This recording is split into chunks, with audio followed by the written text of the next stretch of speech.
Welcome to Course 1. In this course, we will be talking about increasing cash flow and debt management. The information in this presentation should not be interpreted as accounting, investment, legal, or tax advice. It is not an offer to sell or a solicitation to buy any security or insurance product.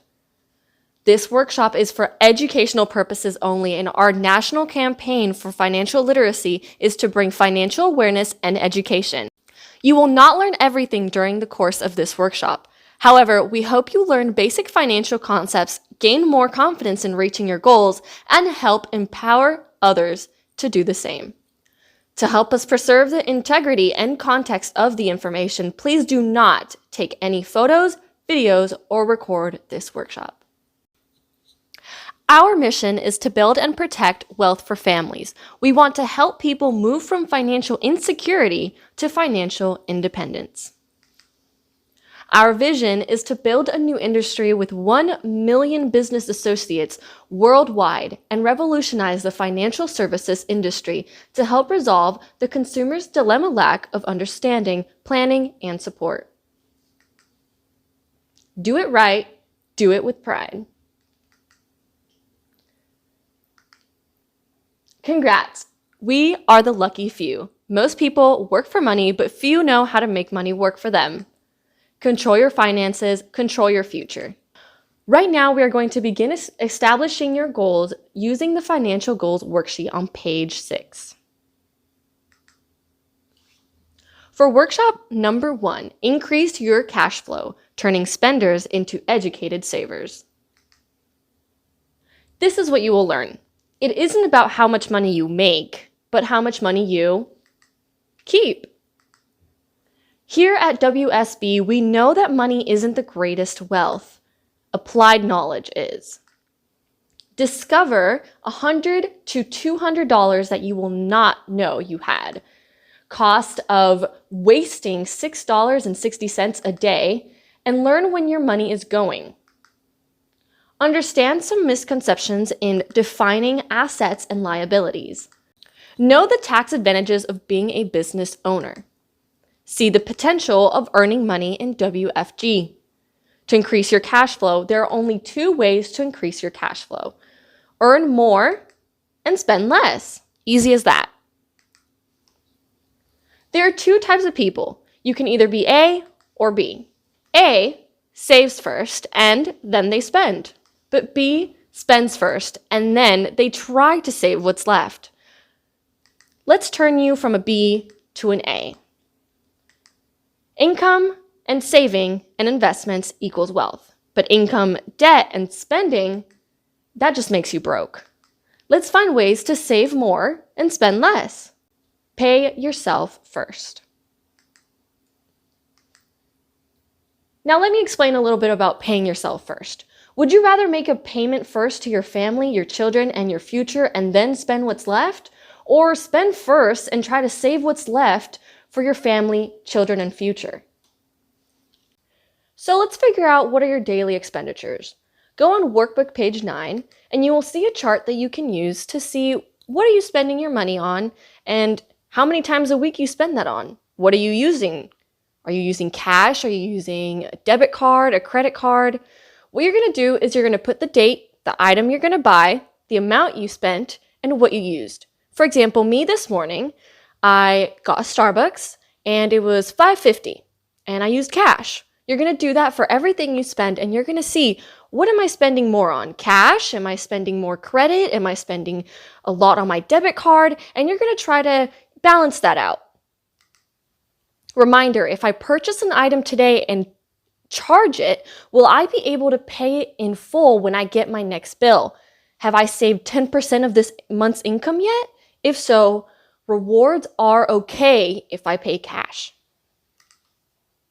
Did I spend my money wisely today, tomorrow, this week, or this month?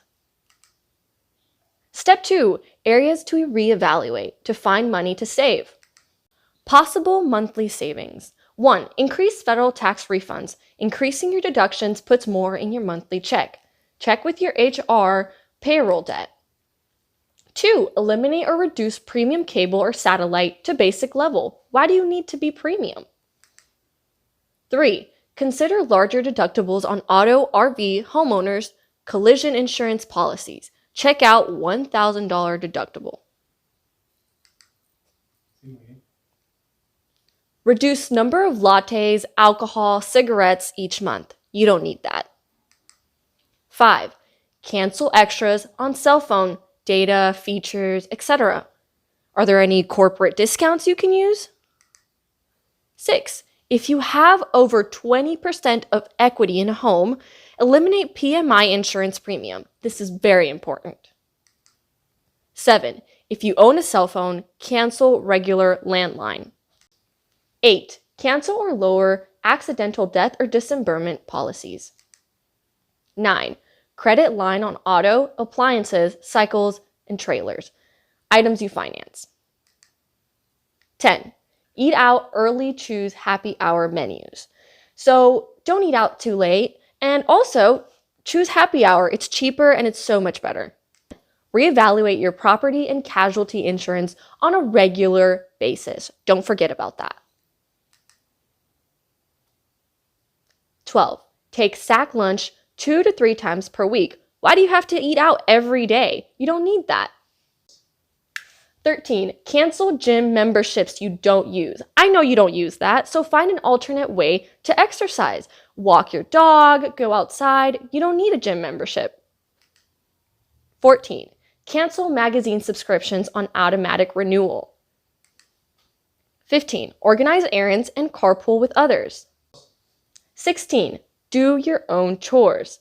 Just like 13, when you cancel your gym membership and you do your own walks and stuff like that, you can also do your own chores, as in cut your own grass. And now you're killing 2 birds with 1 stone.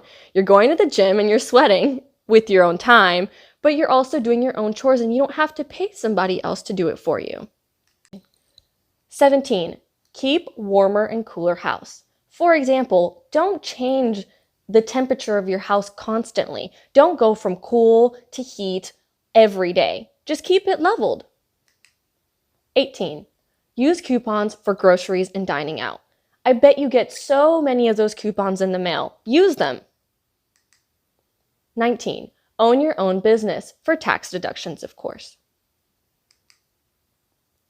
20, consider buying used cars. You don't have to have the 2020 version or the latest version. You can have a used car and it works just fine. 21, play free video games. 22, cut down on online subscriptions. You don't need all of those. 23, avoid ATM fees, checking and saving account fees, and overdraft charges, bounce checks, money orders, etc. All of that. 24, reduce gas and parking costs. How much could you save by carpooling with friends, walking, biking, or taking public transportation such as the bus or the metro? 25, cut down on shopping, clothes, gadgets, all that stuff. 26, spend less on gifts for family and friends. I'm sure they love you just for you. With this exercise that you see right here, we have helped people find $2,000, $3,000 that they didn't even know they had in stuff that they were wasting on. But with only $100, we can even show you what you can do with that. This is the bottom line. Wants versus needs. Cash flow is a decision. From the previous exercise, what is the potential monthly amount that you can save and apply to your debt? Did you find anything? Now, let's take control of your cash flow. What is the cost of wasting $6.60 a day that could be growing at 10% interest annually? So let's say 10 years pass. You have $42,000. 20 years, $151,000. 30 years, $434,000. Just $6.60 a day? That's insane. Now, let's take control of your cash flow. What is the cost of wasting, let's say, $6.60 a day that could be growing at 10% interest annually? Let's say 10 years, $42,000. 20 years, $151,000. In 30 years, $434,000. Do you know anyone that has been working for 10 years and they have $42,000 or 20 and 151,000 saved up?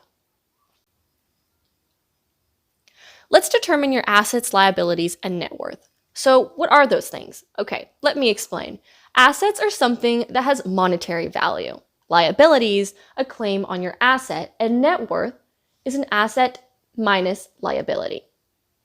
Pretty simple, right? So on your workbook page 13, you can see this chart. So let me give you an example. Let's say you buy a house and you're still paying for it. That's a liability, not an asset yet, until you've paid it off completely.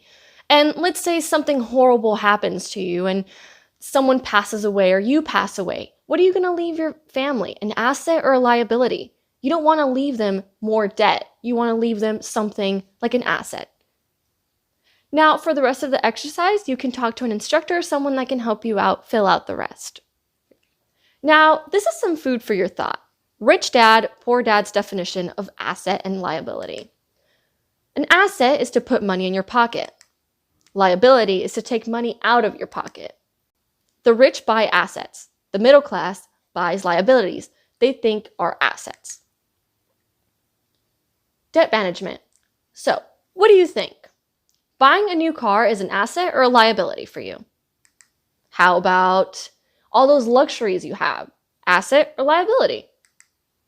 Cut down on your debt and reduce your liabilities.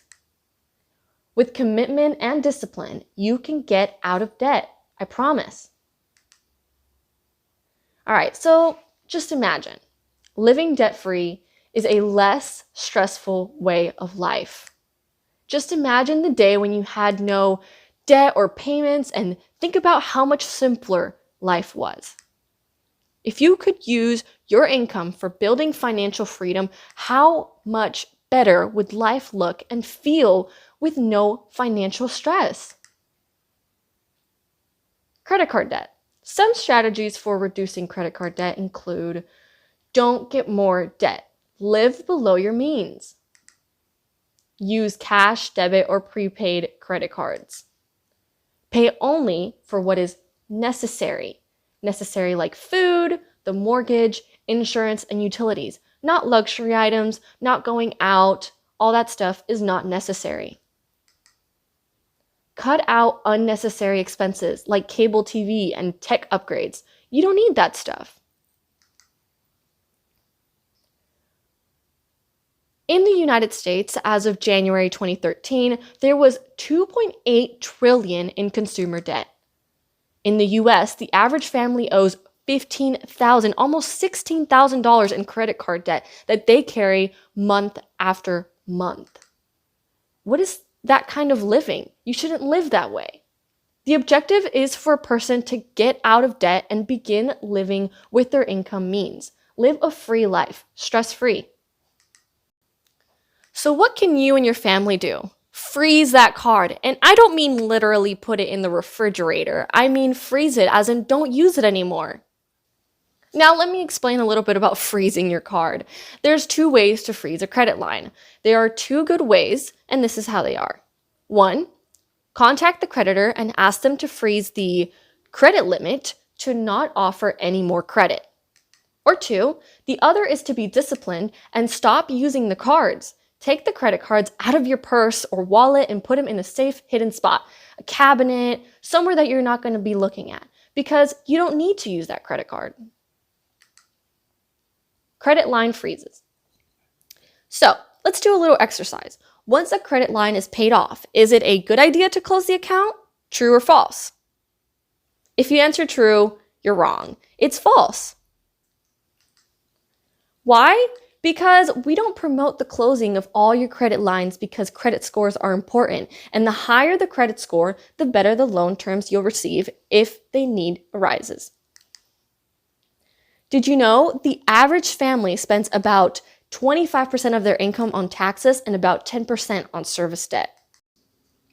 So what is the true cost of debt? You're paying lots of interest to someone else. This money is not working for you and it's not going for you.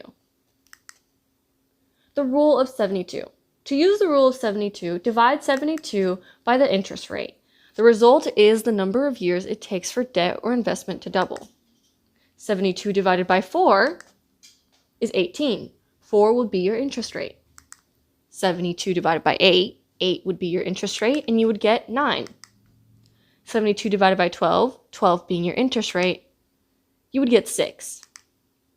If a credit card has a rate of 18%, how long will it take before the borrowed amount doubles?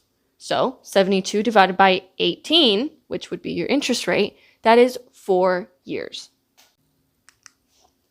So let's see this chart. Let's choose the rule of 72.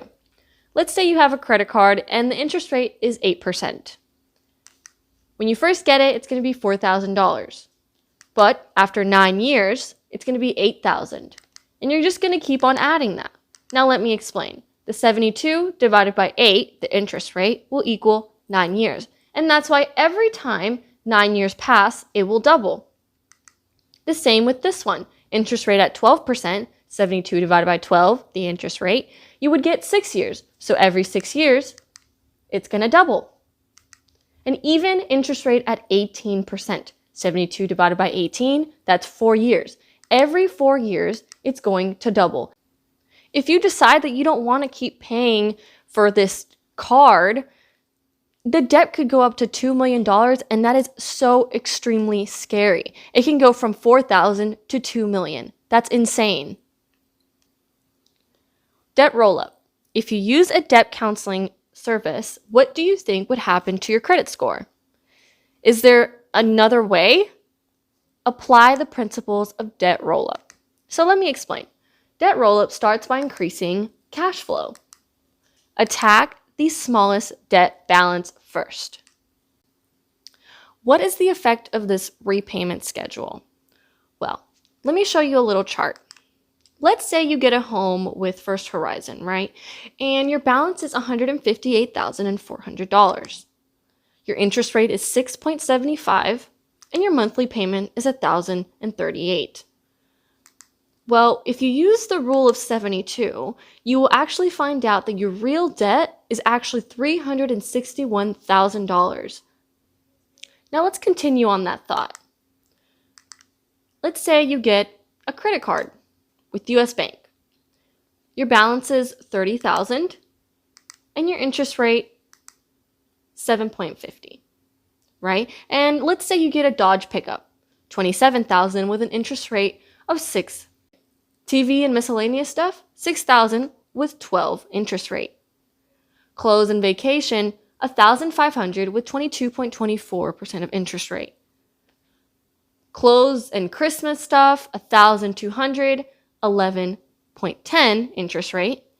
Furniture, $700, 21 interest rate. Miscellaneous, $525, 18% interest rate. And Christmas, $150 with 21.60 interest rate.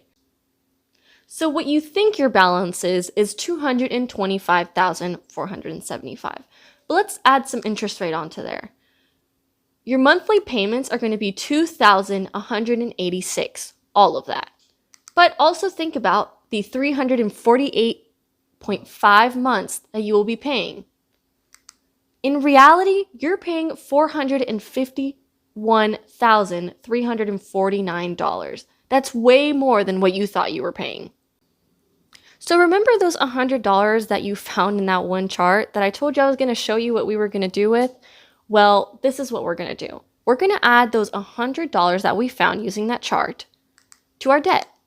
So $25 in Macy's. We want to start with the smallest debt possible, not the biggest one. So 25 plus 100, that's $125. What would have taken you 6 months to pay off is now going to take you a month. Now let's use Target. 25 plus the $125 that you just got earlier, that's $150. What would have taken you 25 months is now 4 months. Now you can do the same thing for each one. I'm just going to click through so that you can see all the different examples. However, we're going to get to the very top, our biggest debt, the house. Now I know you originally were paying $1,038. Now you paid off everything and now you have 1,248 that you can use. Add the 1,038 that you already had that you were going to pay, plus all the debt-free stuff that you have. Now you have 1,248. Add those two numbers up and now you have $2,286 to pay off your house.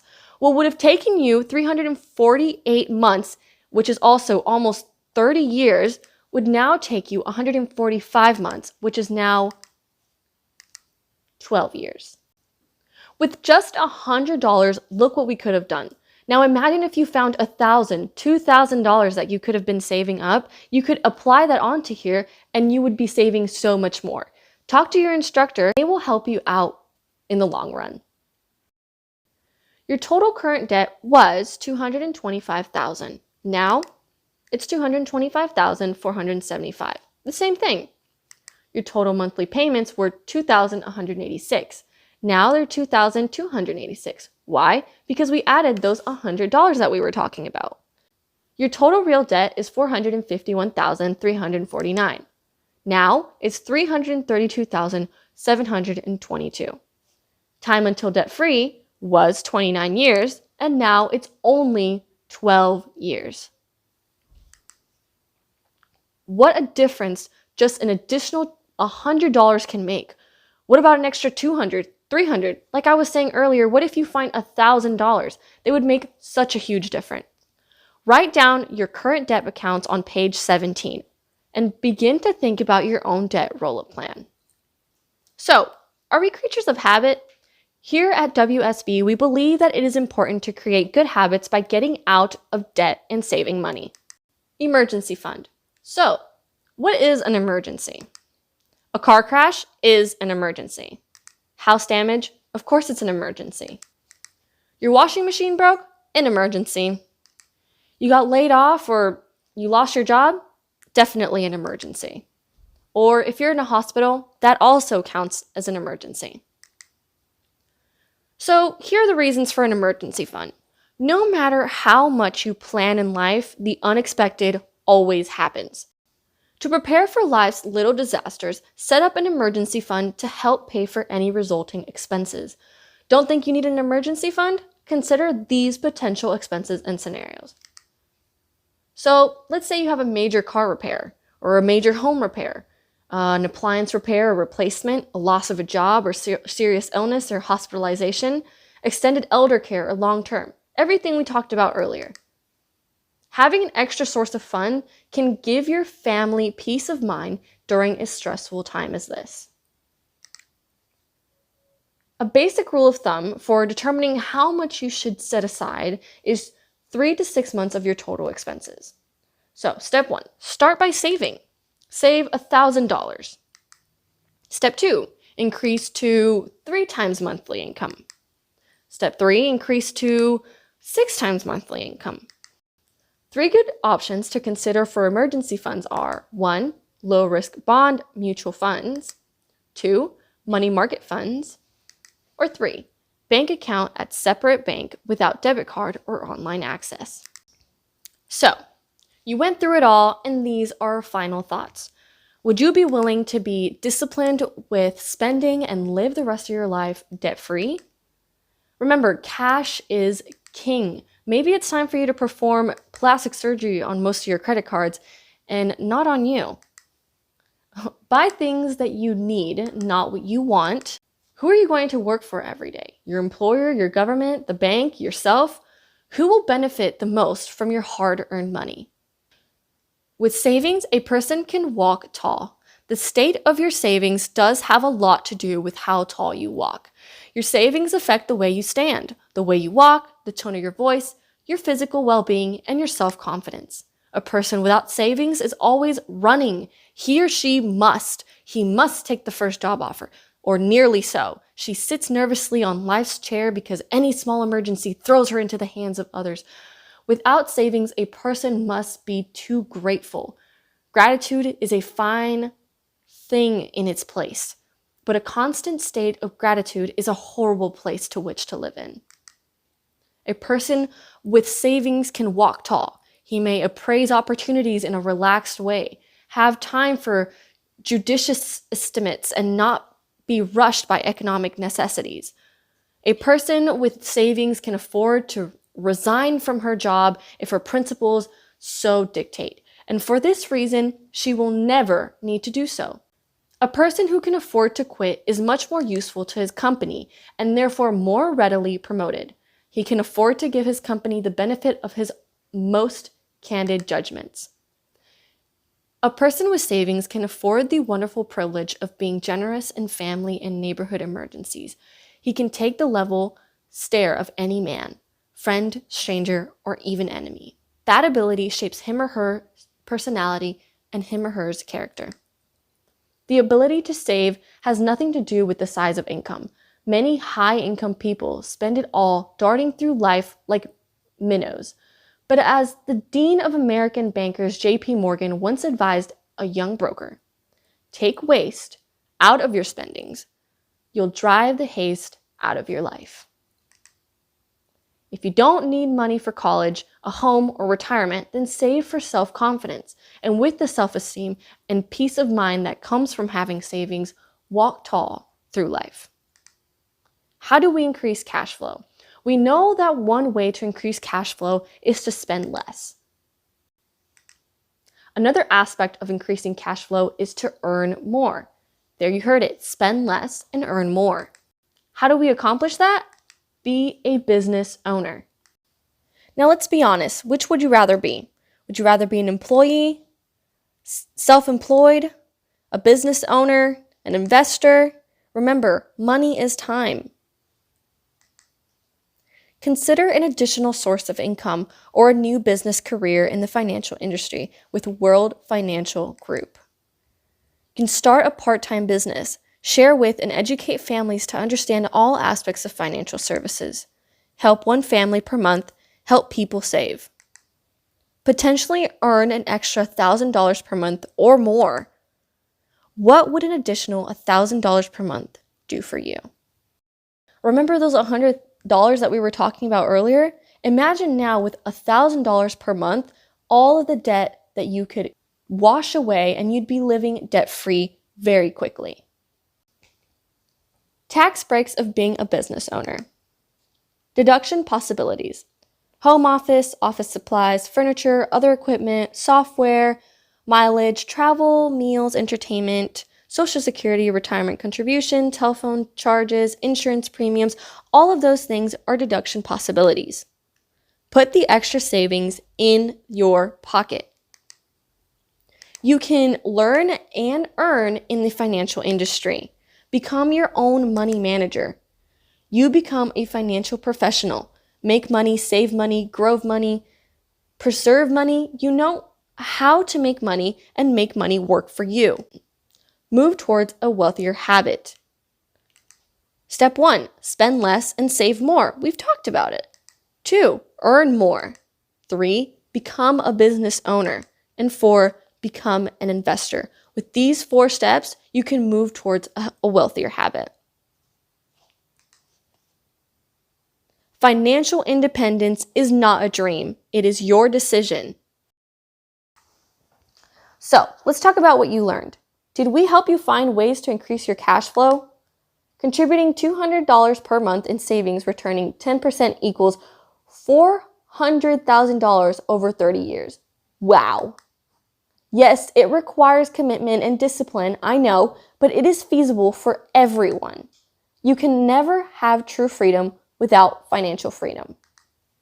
What else did you learn that will help you increase your cash flow? So this is your homework. Complete all of the remaining worksheets in the chapter. Sit down with your trainer to go through your personal financial strategy.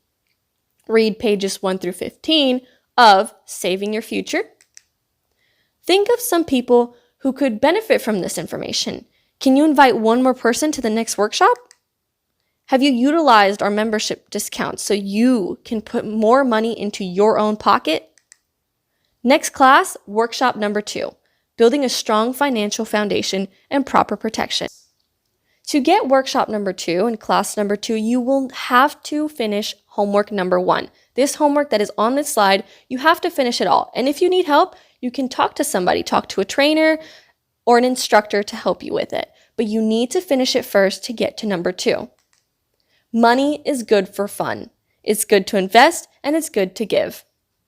Thank you.